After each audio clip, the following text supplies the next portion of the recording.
Hi කොහොමද ඉතින් ඔයාලට ඔන්න ඉතින් ඔයාලා හැමෝම මම මගේ Ritu and Hiru YouTube channel එකට සාදරයෙන් පිළිගන්නවා. හුඟක් දවසකින් තමයි ඉතින් වීඩියෝ එකක් කළේ. මේ වීඩියෝ එක ඔයාලා හැමෝටම වැදගත් වෙයි කියලා හිතිච්ච නිසා තමයි මම මේක අප්ලෝඩ් කළේ.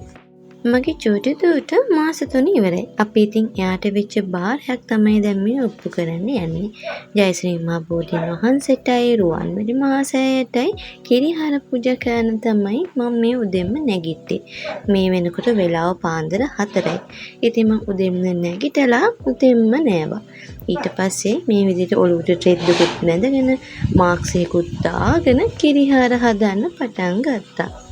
මේ විදියට ඔලුවට රෙද්දක් බැඳගෙන මාක්ස් එකක් දාගෙන ඉන්නේ මොකද කියලා ඔයාලා බලයි.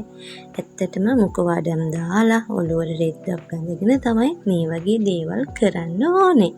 ඉතින් මම ඔයාලට අද කියන්නම් කොහොමද හරියටම බාරයක් ඔප්පු කරන්න කියලා. කියන්නේ ජයශ්‍රී මහ බෝධීන් වහන්සේට වෙච්ච බාරයක් ගැනයි මම කියන්නේ. ඉතින් ඔයාලා මේ කිරියාර හදන්න කලින් ඇත්තටම හොඳටම පිරිසිදු වෙන්න ඕනේ. නෑවනම් ගොඩක්ම හොඳයි. ඉතින් ඒ නිසා තමයි මම උදෙන්ම නෑවේ. නාලා මේ විදිහට ලෑස්ති වෙලා ඇවිදින් මං කිරිහාර හදන්න පටන් ගත්තා. මම මේ හැම දෙයක්ම අලුතෙන්ම ගත්තා. මේ කිරිහාර හදන්න ගත්ත මුට්ටිය, කිරිහාර හදන්න ගත්ත හාල්, ඒ වගේ හැම දෙයක්ම අලුතෙන්ම ගත්තා. හොඳට හාල් හොදලා අපි කිරිහාර හදන්නේ කිරි වලින්ම තමයි. සමහර අය වතුරෙන් හදලා කිරි දානවා. හැබැයි එහෙම හරියන්නේ නැහැ.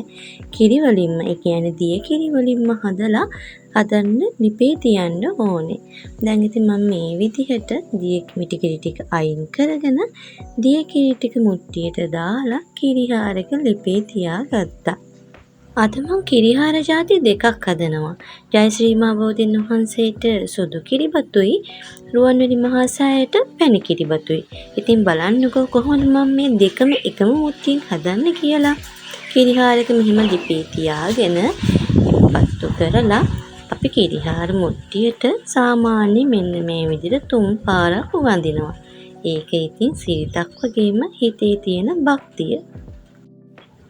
ඒ කරලා මං පැණි කිරිබත් එකට හකුරු ටික ගාගත්තා.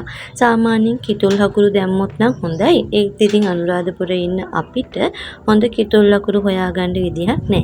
ඒ නිසා ඉතින් මට හම්බුනේ සක්කර හකුරු තමයි. මොනවා වුණත් කමන්නේ. ඉතින් මම මෙන්න මේ විදිහට ඒක හොඳට ගාගත්තා. නැත්නම් ඉතින් කිරිහාරකේ ඒක දී වෙන්නේ නෑනේ.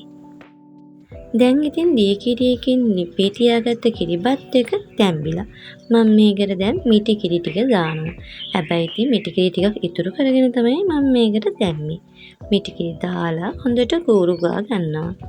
මේකට සාම්ප්‍රදායක් වශයෙන් අපි ඉස්සරින්දම අපේ දෙමව්පියෝ ඉස්සරින්දලම ලුණු නම් දාන්නේ නැහැ. මොකද රුවන්වැලි මහසෑයට ජයශ්‍රී මහ බෝධීන් වහන්සේට හදන කිරිබත් එකට ලුණු දාන්නේ නැහැ. ඇයි කියලා නම් අහන්න එපා. හේතුව මන් දන්නේ නැහැ. ශ්‍රී මහ බෝධීන් වහන්සේගේ සුදු කිරිබත් එක හරි. දැන් මම ඒක මෙන්න මේ විදිහට අලුතෙන්ම ගෙනපු කප් එකකට කිරිහාර ටික අස් කර ගන්නවා. කිරිහාර පාත්‍ර 7කට කිරිහාර ඕනේ.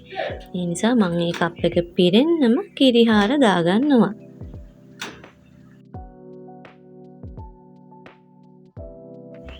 අපි මීට කලින් දවසේ ටවුන් ගිහින් මේ බඩමුට්ටු ඔක්කොම අලුතින් ගෙනාවා. මෙන්න මේ දාගත්ත කප් එකත් අපි අලුතෙන්ම කඩෙන්ම තමයි ගත්තේ. ඒ කියන්නේ එකපාරක්වත් පාවිච්චි කරපො නැති එකක් තමයි මේක.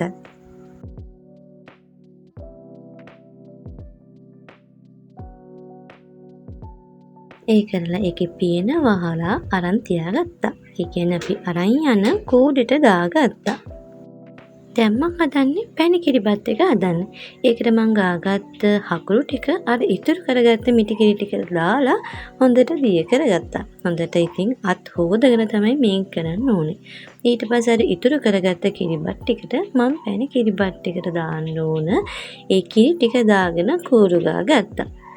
බලන්නකෝ එහෙම කූරු ගාගත්තම මේ පැණි කිරිබත් එකේ පාට හරිම ලස්සන පාටක් නේද තියෙන්නේ.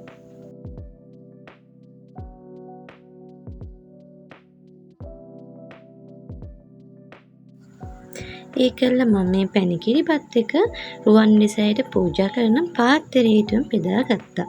මේ පාත්තරෙත් මං ටවුන් එකෙන් අලුතෙන්ම තමයි ගත්තේ. මොකද මං ඒකවත් එකපාරක්වත් පාවිච්චි කරපු භාජනයක් ගත්තේ නෑ. පාත්‍රයට කිරිහාර බෙදලා ඊට පස්සේ මම මොකද කරන්නේ කියලා බලන්නකෝ.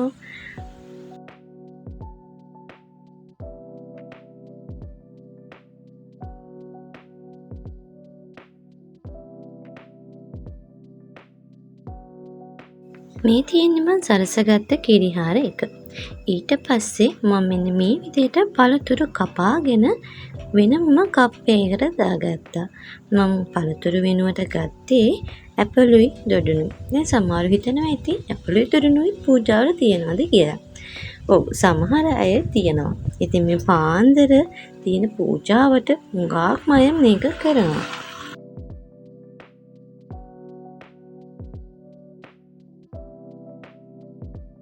ඉතින් මට හිතුණා අපේ අද මේ පූජාවට පළතුරුත් එක්කම පූජා කරන්න ඕනේ කියලා. ඉතින් එව්වා අපි ගෙදරදිම මේ විදිහට කපලා හදාගෙන තමයි අරගෙන ගියේ. ඇපල් ගෙඩිය හීනයට කපලා ඇට අයින් කරගෙන කප් එකට දාගත්තා.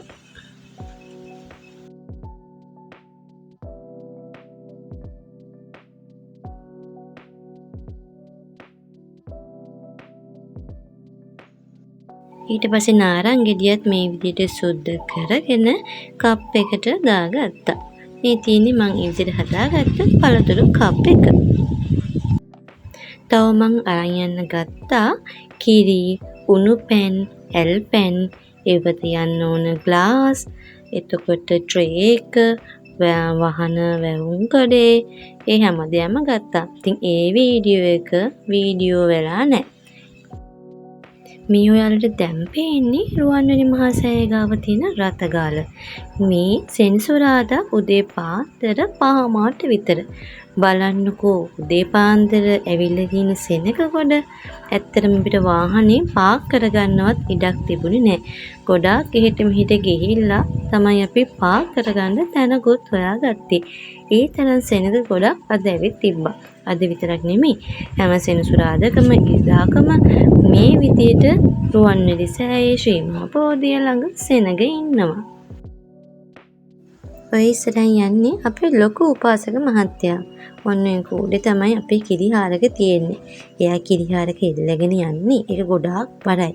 නැත්තම් ওই කිරිහාරක තව චුට්ටක් උඩට කරලා අල්ල ගන්න ඕනේ. එතකොට මේ වීඩියෝ එක බලන්නකෝ. මේ වීඩියෝ ගොඩක් විශේෂයි. මේක මං ඇතුළ වෙනවත් එක්කම ගත්තේ. මගේ චූටි බබා අතේ හිටපු නිසා හරියට ඉතින් කැමරා එක අල්ල ගන්නත් බෑ. බලන්නකෝ ඉස්සරහින් මං හොයන්නේ රුවන්වැලි සෑය. ඒ ඉස්සරහින් වෙනද හොඳට පේන රුවන්වැලි සෑය කැමරාවට අද අහු වුණේම නෑ. ඒක මට පුදුමයක්. මම උඩට දෙපැත්තට හැමතැනම අල්ලලා බැලුවේ රුවන්වැලි සෑයයි පේන්නේ නැත්තේ කියලා. ඊට පස්සේ කැම් එක ඕෆ් කරලා ඔන් කරලා පස්සේ මෙන්න මේ විදිහට රුවන්වැලි සෑය හොඳට පේන්න ගත්තා. අනේ මන් දන්නේ ඒක මගේ කැමරාවේ අවුලක්ද නැත්නම් මොකක් අදෘශ්‍යමාන දෙයක්ද කියලා මට තේරෙන්නේ නැහැ. හරි දැන් එකකින් වැඩක් නැහැ. අපි දැන් ආවව මං ඊට පස්සේ කරේ පහන් පත්තු කරන එක. සාමාන්‍යයෙන් මං ගියාම මං අලුතින් තෙල් තිර දාලා පහන් පත්තු කරන්නේ. අනේ මන් දන්නේ ඇයි කියලා. මං පත්තු කරන්න කැමතිම නිමිච්ච පහන්. හොඳට තෙල් තියෙන, තිර ඉතුරු වෙලා තියෙන පහන් තමයි මං හොයාගෙන ගිහින් පත්තු කරන්නේ. ඒක ඉස්සරින්දම මට තිබිච්ච පුරුද්දක්. අනේ ඒකට හේතුවක් මට තේරෙන්නේ නැහැ. ඉතින් මම මෙහෙම පත්තු කරලා මම හිතින් හිතා ගන්නවා මේ පහනට තෙල් දාපු, තිර දාපු හැමෝටම මේ පින් බලය අනුමෝදන් වෙත්තා කියලා.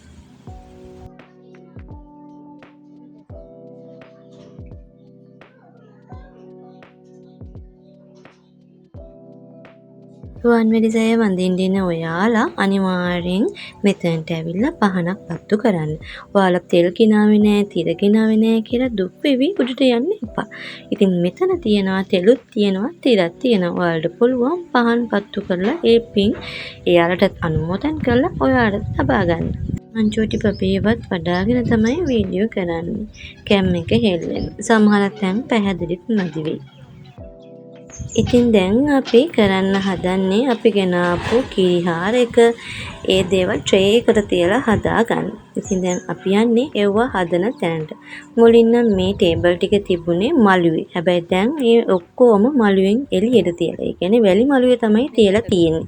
මෙතනින් තමයි ඔයාලා ඒ හැම දෙයක්ම හොඳින් සෝදගෙන හදාගෙන මළුවට අරගෙන යන්න ඕනේ. මේ තියෙන අපි හදාගත්ත අපේ පූජාව. අපි ඉස්සෙල්ලාම රුවන්වැලිසෑය ඇතුළට ගියාම මේ විදිහට රුවන්වැලිසෑයට වන්දනාමාන කරනවා. අපේ ඉතින් බබීවත් අපි රුවන්වැලිසෑය ස්පර්ශ කෙරෙව්වා. ඊට පස්සේ අපි අපේ පූජාව තැන්පත් කරන්න තැනක් එව්වා. බලන්නකො මේ මළුවේ ඉන්න සෙනග ගොඩ උදේ පාන්දර කියලා හිතන්නවත් බෑ. මේ එක ආසනයකවත් තියන්න පොඩ්ඩක්වත් ඉඩ නෑ. අපි ඉතින් ගොඩාක් දුර අපේ පූජාව අතේ අරගෙන ගියා. ඔය ඉන්නේ මගේ රෝස මල.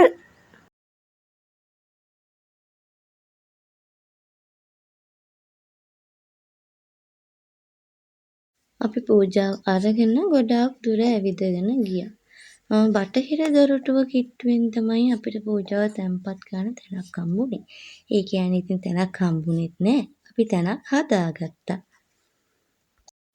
ඇත්තටම මේ වෙලාවට මෙච්චර සෙනග ගොඩක් එනවා දකිනකොට හිතෙනවා මිනිස්සු කොච්චරනම් පින් කරනවද කියලා. මේ ඉන්න ගොඩාක් අය පිට පළාත් වලින් ඇවිල්ලා ගෙස්ටර නතර වෙලා වඳින්න එන කට්ටිය. අපි මහත්තයාලා නිවාඩු දවස්වලට ඒ කියන්නේ සෙනසුරාදා ඉරිදාට වඳින්න ඉන්න කැමතිම නෑ. අදත් එන්න බෑ කියද්දිම තමයි මං කිව්වේ බෑ මේ පූජාව සෙනසුරාදාමට තියන්න ඕනේ. ඇත්තටම සෙනසුරාදා තියන්න ඕනේ කියන හේතුවත් සෙනසුරාදා බදාදා කියන්නේ කෙම්මුර දවස්. ඉතින් ජයශ්‍රී මහා බෝධීන් වහන්සේට කෙම්මුර දවස්වල තමයි සාමාන්‍යයෙන් අපි බාර ඔප්පු කරන්නේ. ඉතින් දැන් කවුරු හරි කියයි එහෙම ඕනේ නැහැ කැමති දවසක් ගිහලා Tamanට කැමති විදියට ඒ පූජාවල් කරාට කමක් නැහැ කියලා. ඒක ඇත්ත. නමුත් ඉස්සර කාලේ ඉඳන්ම පැවතගෙන එන ඒක නීතියක් නෙමෙයි රීතියක්. වෙන දවස්වල තිබ්බත් ඒක ඉතින් එහෙම ප්‍රශ්නයකුත් නැහැ. හැබැයි ඉතින් ඒ දවස්වලට කෙම්වර දවස්වලට දෙවියෝ බිමට වඩිනවා කියලා තමයි ඉතින් අපේ පැරැන්නෝ කියලා තියෙන්නේ. ඇත්ත නැත්ත කියලා නම් මන් දන්නේ නැහැ. ආසනයක් හොයලා බැලුම තැන අපි තීරණය කළා මෙතන තියෙන මේ ආසනය ටිකක් සුද්ධ කරගෙන අපේ පූජාව තැන්පත් කරන්න. අපි ඉතින් මේ අයිනෙන් තියෙන නෙළුම් මල් ටික එකින් එක පැත්තකින් තියලා අපේ පූජාව තියන්න ඉඩ හදාගත්තා.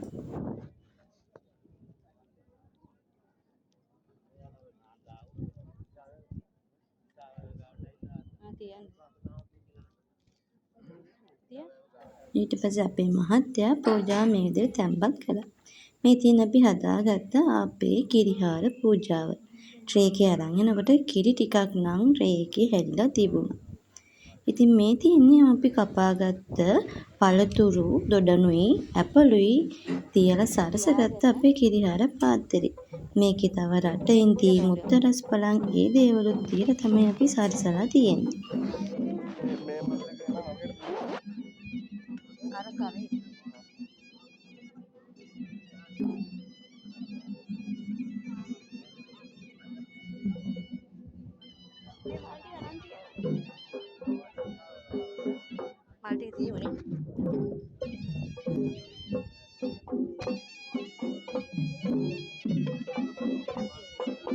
ඊට පස්සේ අපි ගෙන ආපු සුදු නෙළුම් මල් වට්ටියක් මේ විදිහට තැන්පත් කරා. ඊට පස්සේ අපි සල්පතල මළුවේ ඉඳගෙන වන්දනාමාන කරා. ඒ ටික නම් ඉතින් වීඩියෝ කරේ නෑ. මොකද දැන් ෆෝන් එක අල්ලගෙන ඉතින් වඳින්න බැරි නිසා මම ෆෝන් එක පැත්තකින් තියලා තමයි වන්දනාමාන කළේ. ඊට පස්සේ අපි පූජාව අස් කරා. මේ පූජාව එකපාරටම අස් කරන්නේ නෑ. අපි පූජාවට වැඳලා රුවන්වැලි මාසයෙන් අවසර අරගෙන තමයි අස් කරන්න ඕනේ. ඊට පස්සේ අපි සෑය වටේට එක වටයක් පැදගුණම් කරලා ආපහු අපි මුලින් වැඳ තැනින්ම වැඳලා තමයි ගියේ. ඉතින් මේ තියෙන්නේ මගේ චූටිමණික මං සෑයට පූජා කරපු අවස්ථාව. ඊට පස්සේ ඉතින් අපි ජයශ්‍රී මා බෝධීන් වහන්සේට අපේ බාරය ඔප්පු කරන්න ගියා. ජයශ්‍රී මා බෝධීන් වහන්සේගෙත් අර වගේම සෙනඟ. ඉතින් අපි ඉස්සෙල්ලම කරේ පූජාව හදන තැනට ගිහිල්ලා අපේ තැටියට අපේ ගෙනාපු පූජාව හදාගත්තේ එක. ඉතින් මට අපේ පූජාවේ වීඩියෝ එක ගන්න බැරි වෙලා. ඉතින් ඒ නිසා පූජා වට්ටිය පෙන්වන්න නම් විදිහක් නැහැ. ඉතින් මේ තියෙන්නේ අපි බාරය ඔප්පු කරන තැන. මේ ඉන්න කපු මහත්තුරු දෙවියන්ට කන්න ලව් කරලා කියනවා අපේ බාරය බාර ගන්න කියලා. එතකොට මේ තමයි මගේ බාරය ඔප්පු කරන පූජා වට්ටිය. මේකේ තියෙන්නේ මොනවද කියලා මම කියන්නම්. මේකේ තියෙනවා බුලත් 7ක්, කිරිහාර පාත්‍ර 7ක්, මල් 5ක්, සුවඳ දුම්, පොල් තෙල්, පහන් තිර, ඒ වගේම කපු මහත්තුරුන්ට පඳුරු, ඊට පස්සේ මම ගෙනාපු ප්‍රාණයට ප්‍රාණයක්. එහෙම තමයි කියන්නේ. ඉතින් ඒකට පොල් පැලයක්වත් අපි පූජා කරනවා. ඉතින් මේ හැමදේම පූජා කරලා කපු මහත්තුන්ට දුන්නාම එයා කන්න ලව් කරලා දෙවියන්ට මේ බාරේ බාර ගන්න කියලා කියනවා. ඊට පස්සේ අපිට පිරිත් නූල් ගැට ගහලා ආශිර්වාද කරනවා. දැන් අපි හැමදේම පූජා කරලා මළුවෙන් එළියට ඇවිදින් තමයි ඉන්නේ. අර ඈත පේන්නේ අපේ මහත්තයා. එයා බලන් ඉන්නේ අපේ ලොකු දුවයි අම්මයි පහන් පත්තු කරන්න ගිහිල්ලා එනකම්. මම ඉතින් මේ ගහ අයිනට වෙලා හිටියා. ඊට පස්සේ ඉතින් අපි අපේ වාහනේ ඉඳලා ආපහු ගෙදර ඉතින් අද දවසේ කියෝනේ අන්නම තමයි. ඔයාලට මේ වීඩියෝ එක වැදගත් වුණා නම් ලයික් එකක් දාලා කමෙන්ට් එකක් දාන්න. මාව සබ්ස්ක්‍රයිබ් කරන්න.